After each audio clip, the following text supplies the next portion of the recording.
let me be clear. Dave Canales was nobody's buzzworthy coach. Right? He was nobody's hot coach. He was nobody's hot named coach, except for maybe one person. And that one person is the only person that mattered, and I believe that was Dan Morgan, the brand new GM of the Carolina Panthers. I'm just going to say this with my chest. Neither of these two guys would have been my first choice. Neither of these two guys would have been my first realistic choice, right? I'm not just sitting here saying, I'd like Jim Harbaugh, but he never answered your calls. I'm saying there are other guys that I think you could have got to be employed by David Tepper that I would have chosen over both Dan Morgan and Dave Canales. But that doesn't mean there aren't parts of this hire that I like. I like the fact that they like each other. This is the mimicry of John Lynch and Kyle Shanahan in San Fran, right? Because Sportsology, the firm hired by David Tepper to help with these hires in Carolina, is the same exact group that puts together Shanahan and Lynch in San Fran. You look at these two, you see it, right? Former defensive player, beloved, goes into the executive office. That's the GM. That's Lynch. That's Morgan. Wonderkind offensive mind that had an experience, had a resume filled with working well with quarterbacks. With Shanahan, it would have been guys like RG3. It would have been guys like Matt Ryan. With Canales, it's guys like Baker Mayfield. It's guys like Geno Smith. It's guys like Russell Wilson. The mimicry of Lynch and Shanahan is two-part. It is both their ability to do a job well and also their ability to like each other. That's what they're going for. Also, noticed I said Dan Morgan was the one that was important when it comes to hiring Canales. Is that the optimism of David Tepper trusting someone?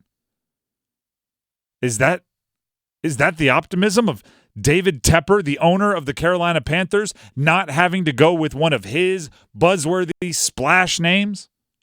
Dave Canales, you can tell. We all follow the same social media accounts. You can tell, right? It wasn't like a mic drop hire. It's not like Panthers. They had Mike Vrabel in Charlotte today scheduled.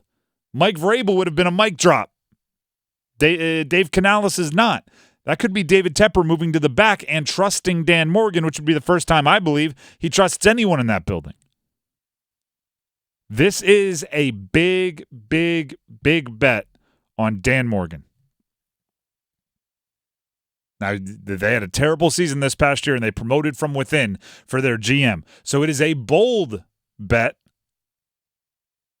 But, isn't it funny how the longest shots pay out the biggest if you hit them? The bet is on Dan Morgan. This isn't it is a bet on Canales, don't get me wrong, but it's a bet on Dan Morgan's ability to pick him. And this is his buddy. They were together in Seattle for 8 years. They know each other. Hopefully they're going to be able to speak in shorthand, right? They're going to be able to look at a prospect and go, he's one of us, and not have to explain what that means. Or, he's not one of us, and not have to explain what that means. And they both come from a specific place, Pete Carroll. Those 8 years they spent in Seattle, there's a lot of Pete Carroll fingerprints all over their careers. Here's Pete Carroll talking about Canales.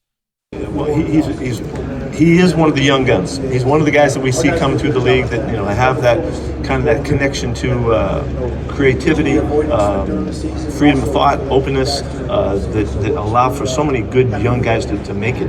We see it whether they're play callers or whether they're head coaches. It's happening, and it's a really cool element to you see guys express their ability. Dave is one of the guys that fits right in with that. That's high praise from Pete Carroll. It's talking around the office today. I think it's a solid thing that those two guys, both Morgan and Canales, can call up Pete Carroll and say, hey, former boss, buddy, I'm dealing with something. Hey, you dealt with Russell Wilson as head coach. I'm dealing with Bryce Young as head coach. How did you get by this? Or how did you deal with that? Like, that all works. That all is necessary. That's all nice. I mentioned at the top of the show today, we want your reactions to Dave Canales being hired by the Carolina Panthers. The Heister Automotive Group hotline will remain open. That's 919-860-5326. Not just my reactions. We want your reactions. 919-860-5326. Let's hear from Larry in Durham. Larry, thank you very much for calling into the show. What is your take on Dave Canales being the head coach with the Carolina Panthers? Larry, are you there? Larry, did you put us on mute? Go give Larry one more chance there, Graham. Again, Heister Automotive Group hotline, 919-860-5326. I'm waiting for the thumbs up. Going back to the Dave Canales side of this, he is here, meaning in North Carolina, with the Carolina Panthers, because of his ability to speak to quarterbacks. You look at the top of his resume, it doesn't say great running game. It doesn't say great leader of men. It doesn't say a walking culture. There were other players, other teams, other coaches that were looking for that. It's obvious the Panthers were looking for a quarterback whisperer. I'm told our phone lines are back up and running. We'll go to Larry from Durham. Larry, are you there? All right, I'm here. We got you. Thank you for calling in. I'm doing well. What's your take on the Canales hire? This is the thing. This guy may be the quarterback whisperer, but the hire should have been the O-line whisperer, because about all that Bryce Young has learned in North Carolina is how to scramble for his life. Okay, so we'll... If you take the offensive line at his last year at Alabama, they are twice as good as any O-line that the Carolina Panthers have had in the last 6-7 years. Okay, Larry, let me jump in. Go ahead. I think when I say quarterback whisperer, what I mean is he knows what it takes to get the most out of a quarterback, right? Geno Smith struggled for a long time. Then he was successful under Canales' quarterback coaching in Seattle. Baker Mayfield struggled for a long time. Then he was successful in Tampa under Canales as offensive coordinator. I don't think it's just what he's talking about with the quarterback. It's also how he calls plays, or how he helps deal with maybe a not great offensive line. When I say quarterback whisperer, it's not literally just whispering to a quarterback. It's putting together the whole system that helps the quarterback play well. Right, and both quarterbacks you mentioned benefited from a good offensive line when they weren't the greatest quarterbacks to start with. And number two, right, the owner of this team, right? Yep. While most good teams in the league are shopping at a high-end supermarket for players and personnel, he's shopping at a discount supermarket. I'll explain what you mean by that one.